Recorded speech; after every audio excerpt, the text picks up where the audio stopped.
Lyra Vale stood in front of Commander Voss's door early the next morning. The hallway was silent. The academy was still asleep. Her hands were shaking slightly, but her eyes were calm. She knocked once. "Enter," came the voice. The door opened, with a soft hiss, and Lyra stepped into a room filled with holoscreens, maps of star systems, and old war medals. Commander Voss stood near the window, hands behind his back, looking out at the Martian sky. He turned slowly, eyes sharp. "You weren't supposed to win that simulation," he said. Lyra didn't speak. He studied her face. "But you did. Tell me. Why did you choose those 4 cadets?" She answered softly. "Because no one else would. And because they were ignored, like me." Voss smiled slightly. "And you knew they'd listen to you?" "Yes." He nodded once. "Good answer. You're not the strongest, not the fastest. But you think in ways the enemy doesn't expect. That makes you dangerous." He walked towards his desk and tapped a panel. A hidden screen lit up with encrypted files. "You've just been assigned to Shadow Squad," he said. "It's not on any academy record. It's a black unit, secret missions, high risk, but you'll get real training, real war experience." Lyra's heart beat faster.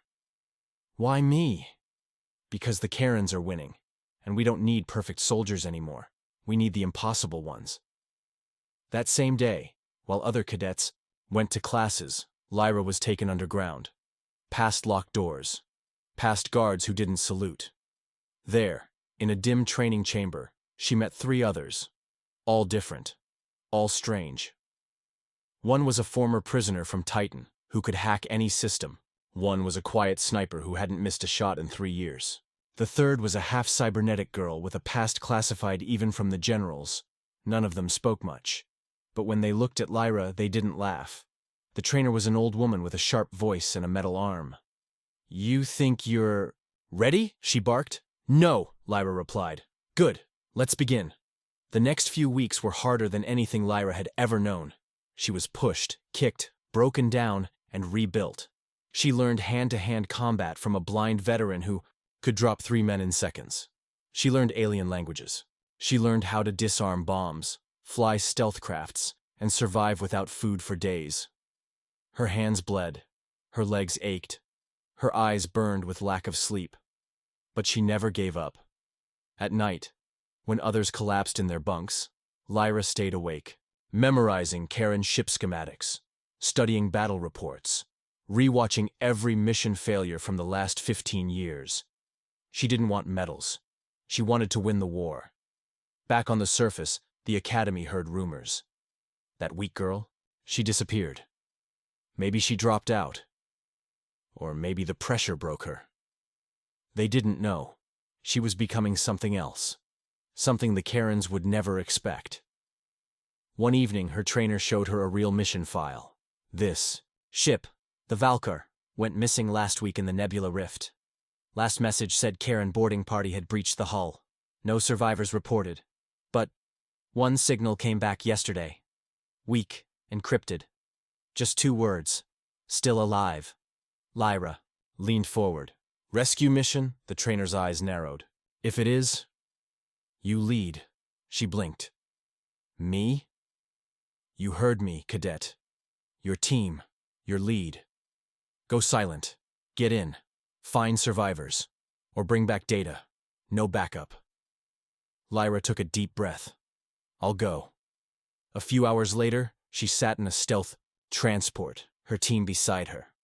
The stars stretched ahead. The Nebula Rift was cold, dark, and filled with unknown dangers. Many had entered. Few came back. Her hands hovered over the controls. Her voice was steady. "Gear check. Silence mode. We drop in 5. The sniper checked her rifle. The hacker loaded virus codes. The cyborg adjusted her eyes. No one questioned Lyra, because even though she had once been the weakest, now she was their leader. The ship vanished into the stars. Back on Mars, Commander Voss stared at the empty skies. "If she comes back alive," he said, "this war may finally begin to turn." And far across space, inside a dead ship drifting through a glowing nebula, something moved in the dark. Something waiting, but so was Lyra. The transport ship dropped out of hyperspace with a low, Outside the windows, the nebula rift glowed like a haunted storm. Swirls of blue, green, and purple mist twisted through the black void, hiding thousands of broken ships and forgotten wreckage. It was called the Graveyard by Terran pilots. No one came here unless they had no choice. Lyra Vale stood up, slowly from the pilot seat. Her fingers trembled just a little, but her face was calm. The signal they had tracked came from a derelict ship, half buried in a frozen asteroid field. That ship was the Valkyr, a Terran medical cruiser lost 2 weeks. Ago in a Kaeran ambush. There were no official survivors, but someone had sent a signal. Still alive. Now it was Lyra's mission to find out who. "We go in silent," Lyra said, pulling down her mask. "No lights, no talking, only signals through comms. If this is a trap, we walk out alive. All of us." The sniper nodded. The hacker double-checked, his small AI drone. The cyborg girl's eyes flashed blue as she activated her scanning vision. They launched in a small drop pod toward the ghost ship. The closer they got, the darker the space became. The hull of the Valkyr was cracked and burned. It had holes ripped through its sides, as if it had been bitten by some great beast. No lights, no signs of life. But Lyra felt something, like a heartbeat, faint and far away. The pod attached to the ship's airlock with a hiss. The door opened. They stepped into darkness. Only the sound of air flowing from their suits filled the silence. Inside, the corridors were twisted, walls scorched, and blood smeared in strange patterns. Some parts were completely destroyed, while others looked untouched, too clean, too perfect. "Something's wrong," Lyra whispered into her comms. Her team spread out, checking for motion or energy sources. The sniper covered the rear. The hacker started trying to connect to the ship's broken systems. Suddenly, a soft whisper echoed through the corridor. It wasn't a voice. It was a song, a Kaeran battle chant. Very soft, very far, very wrong. The sniper froze. "I hear it too." Lyra signaled them to move. "Keep going. Find the source." The cyborg's scanner picked up a faint heat signature. A single room still had life support. They made their way through broken decks and collapsed metal beams. As they approached, the signal grew stronger. Then they reached the door. Inside, lying against the far wall, was a human in torn armor. A woman, pale and wounded, clutching a small transmitter. She looked up with weak eyes. You came." Lyra rushed forward. "Who are you?" "What happened?" The woman coughed. "They took them, the Kaerans, but not to kill, to study, to use. They're not just fighting us. They're changing us." Lyra's heart dropped. "What do you mean?" "I saw experiments. Human minds inside alien tech. Soldiers who looked like us, but weren't. They're building something. Something that looks human, but thinks Kaeran." Then the ship shuddered. Lights flickered. The woman screamed. "They're still here. They never left." In an instant, Lyra's team raised weapons. From the shadows beyond the door, strange shapes began to move. Not fully Kaeran, not fully human. Twisted things, silent, watching. The sniper fired. One went down. Lyra grabbed the survivor. "Fall back! To the pod!" They ran through the corridors as alarms finally started to come online. The ship groaned like a dying creature. The hybrid things chased after them, fast and silent. The hacker dropped virus mines to block their path.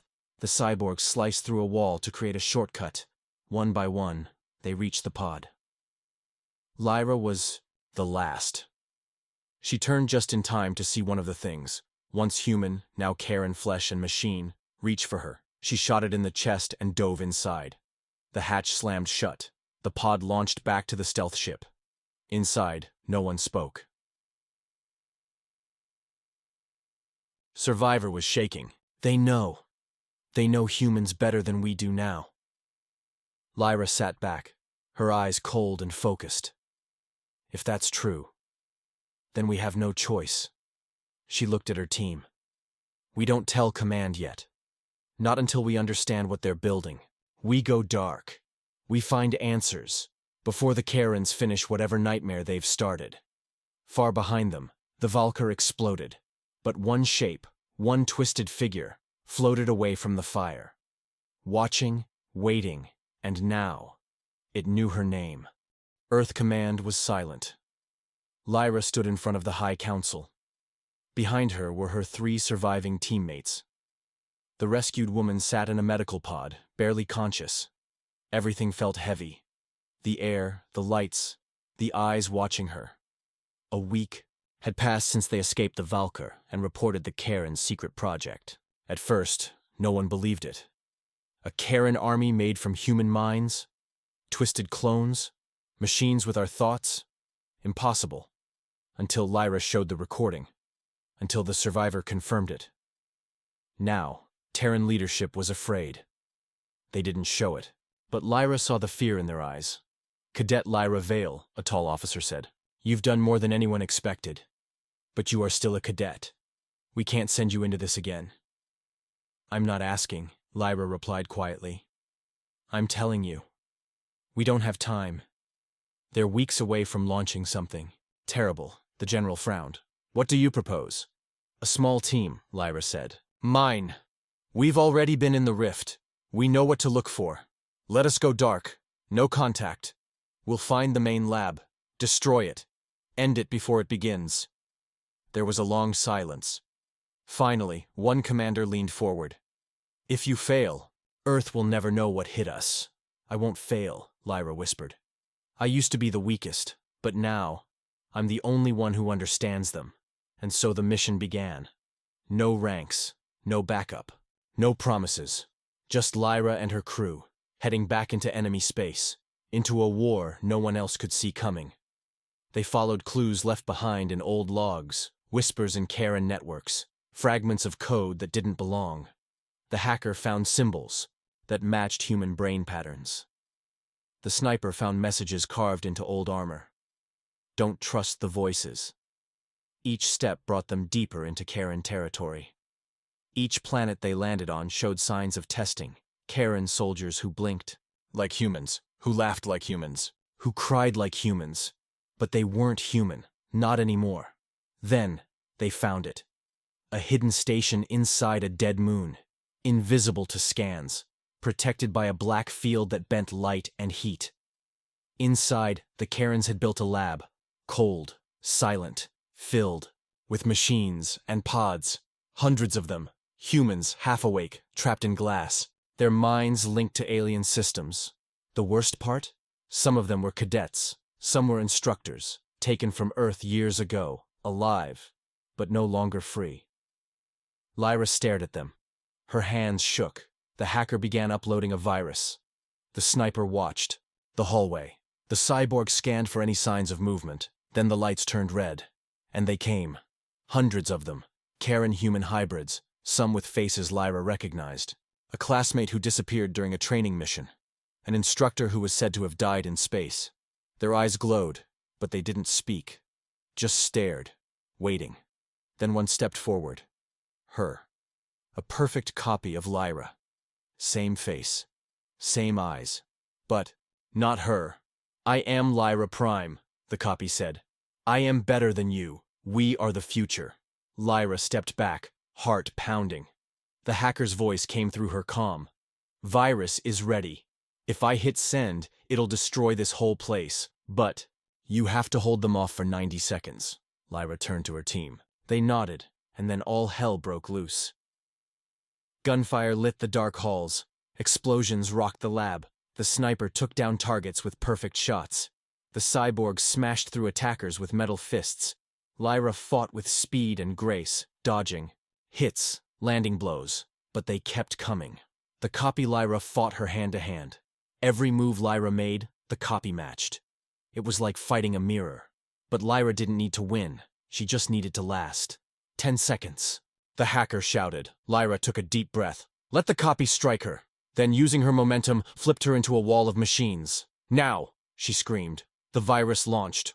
All around, the lab began to shut down. Pods cracked. Lights exploded. The hybrids screamed and twitched, losing their stolen thoughts. The copy looked at Lyra, eyes wide. You were weak. Lyra nodded. I still am. But I never gave up. The station began to collapse. Her team raced back to their ship, barely escaping as the moon imploded behind them. Back on Earth, there was silence again. Then applause. Then cheers. Then medals. But Lyra didn't care about the fame. She just stood on the rooftop of the academy, staring at the stars. The war wasn't over. The Kaerans would return. But now, Earth had something new. A cadet no one believed in, who became the only reason they were still alive. The weakest, who turned the tide. And this time, she wasn't alone. Lyra Vale walked quietly across the red training field of Terran Academy. Her steps were small, her shoulders were always low. Around her, strong cadets ran, shouted, and trained with full energy. But no one called her name. No one waited for her. She was always last. It had been 15 long years since Earth had entered the war against the Kaerans. The alien empire had destroyed cities, wiped out fleets, and left Earth bleeding. Terran Academy was built on Mars to train young fighters, hoping that one day someone would lead them to victory. But for now, every year brought more loss. Lyra was not a hero. She was the weakest cadet in her class. She could not run fast. She could not lift heavy gear. She failed in battle strategy exams. In the shooting test, she hit only 2 targets out of 20. The instructors sighed when they saw her name on the list. The other cadets called her Ghost Girl because she was always silent, always invisible. Why is she even here? One cadet whispered during drills. She should go back to Earth and grow flowers, another laughed. Maybe she's Kaeran. Food, said a third. Lyra heard it all.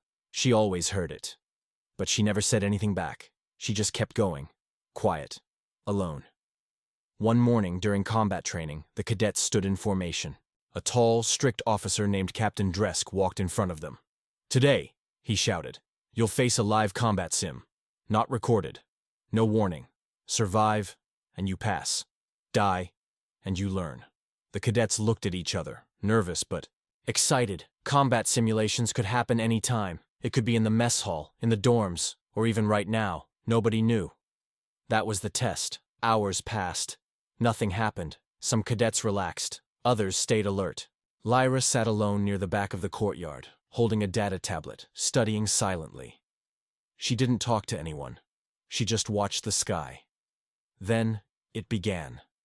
Sirens screamed through the academy. Walls shifted. Smoke bombs dropped. Drones flew in from the air, firing stun rounds. In seconds, the place turned into a battlefield. Cadets screamed and ran in all directions. Some hid behind walls. Others tried to fight the drones and failed. Instructors watched from behind screens, making notes. Lyra didn't scream. She didn't run. She didn't fight. She simply moved. Quickly but calmly, she ducked under a low bridge, crawled behind a water tank, and reached a narrow maintenance shaft hidden behind pipes. No one else went there. No one saw her. She curled up tight, eyes open, breathing slow. Above, drones flew past. Explosions rocked the air. But nothing touched her. She stayed still for over 20 minutes. When the simulation ended, the drones powered down and the smoke cleared. The instructors came out. Cadets stood up slowly, groaning, some limping. Captain Dresk shouted, "Simulation complete. Results will be sent to your tabs. Return to your quarters." Most cadets looked angry or confused. They hadn't done well. Many were caught. Some even failed. Lyra stepped out from her hiding place, brushing dirt off her uniform. No one noticed her. No one cared, except one man. Commander Voss stood at the top of the observation tower, arms crossed. He had watched every move. He saw the panic, the fear, the confusion in other cadets. But he also saw something rare, complete control in the body. Weakest girl of the class. He said nothing. But he made a note in his private log. Cadet Lyra Vale. High survival instinct. Pattern not random. Possible potential. Watch closely. That afternoon, the cadets gathered in the mess hall for lunch. They laughed about the simulation, joked about each other's mistakes. No one mentioned Lyra. She sat alone at the end of a table, eating quietly. Later, when the sun dipped below the Martian sky and the training yard grew quiet, Lyra walked to the edge of the academy wall. She looked up at the stars, bright and cold, above her. So far away, so silent. She whispered to herself, "One day I'll show them. Just once." Her voice was soft, almost lost in the wind, but it carried with it something more powerful than anyone there knew. Hope. Because Lyra Vale, the weakest cadet, had just survived a battle that others failed. And that was only the beginning. 2 weeks passed after the simulation, and nothing had changed for Lyra Vale. She was still ignored, still mocked, still called useless by her classmates, but she didn't mind. She had seen something different in herself that day, something no one else had noticed. Not yet. Every night, she rewatched the simulation footage on her tablet. She memorized every drone's movement, every mistake the cadets made, every second of chaos. She studied it like a soldier, not a student. Across the academy, most cadets relaxed. The war was far away, and simulations were just training games. To them, but not to Lyra. For her, it was real. Every move mattered. Every breath could mean life or death. Commander Voss had not spoken to her, but he kept watching. Late at night, he opened her files. Scores, lowest. Physical strength, weak. Social connections, none. Psychological report, calm under stress, slow. To anger, quiet, withdrawn. He tapped the screen. "We're looking in the wrong places," he whispered. The war was not going well. Reports from the front lines showed more losses. Kaeran fleets were growing bolder. Colonies were falling. The High Command needed new minds. Different minds. The next morning, something strange happened in class. Instructor Dalen, a tough old veteran, walked into the strategy room with a serious face. "We are forming 5 battle simulation teams today," he said. "Each team will control a defense fleet in a full war sim. Best team wins a bonus and earns a mark of merit." The room filled with excitement. Cadets whispered, smiled, and started forming teams quickly, choosing the best among them. Strong shooters, fast thinkers, loud voices. No one picked Lyra. She sat alone, quietly staring at her tablet. Dalen looked at her, then cleared his throat. "Vale, you'll lead Team 5. Everyone turned. "What? She'll lead a team? She doesn't even know which side is left and right." "This is a joke, right?" Dalen ignored the comments. "You may choose your team members, Cadet." Vale. Lyra stood slowly. Her hands were cold. Her heart beat fast. But her eyes were calm. She looked around the room and picked 4 names. None of them were popular. None of them were strong. One had failed a shooting exam twice. Another had anxiety issues. One had almost dropped out last year. The last was an off-worlder with bad grades in tactics. The cadets laughed louder. "She's forming a team of losers. This will be fun to watch. They'll crash in 5 minutes." But Lyra didn't care. In the simulation room, each team sat at their battle stations. They were given virtual fleets, frigates, destroyers, defense grids, and a space station to protect. The Kaeran attack would begin in 5 minutes. The goal? Hold the line for 20 minutes. Team 1 had fast reflexes. Team 2 had top students. Team 3 had elite shooters. Team 4 had smart tacticians. Team 5, Lyra's team, was silent. As the countdown began, Lyra whispered to her team, "Don't follow standard defense patterns. I've studied Kaeran attack waves. They always target communications first, then flank from the left. We'll trick them." Her team looked unsure. "Trust me," she said. When the sim started, Kaeran ships appeared in waves. Team 1 fired too early. Team 2 moved too fast and broke formation. Team 3 hesitated. Team 4 tried to hold a line and got overrun. Lyra's team did something no one expected. They retreated. On purpose. They gave up the outer defense ring and let the Kaerans move in fast. The instructors raised eyebrows. Everyone thought they had given up. Then, Lyra sprang the trap. As the Kaeran ships moved toward the command core, her team activated hidden turrets in the inner zone, used plasma mines in the narrow corridors, and blocked escape routes. Within seconds, 20 enemy ships were destroyed in one wave. The instructors sat up straight. Commander Voss leaned forward. Other cadets stopped laughing. Lyra's soft voice guided her team calmly through each step. "Now, Redirect power to shield level 3. Hold fire until they bunch together. Block the left corridor now. Her weak hands danced across the console. Her slow voice became the center of the team's strength. When the 20 minutes ended, Team 5 still held the station. All other teams had failed. Silence filled the room. Then, Instructor Dalen spoke, voice sharp. Team 5, victory. For the first time, Lyra heard clapping. Small at first, then louder. Some cadets stared. Others looked down in shame. She didn't smile. She just stood up and walked quietly to the door. But as she left, Commander Voss spoke aloud, voice calm but strong. Cadet Lyra Vale, report to my office at 600 tomorrow. Everyone heard it. Lyra paused, then nodded. Behind her, the screen still showed the simulation results. Team 5, only victory. 92% efficiency, 0 loss. And in that moment, the Academy finally saw something they had never seen before. The weakest cadet had just beaten them all.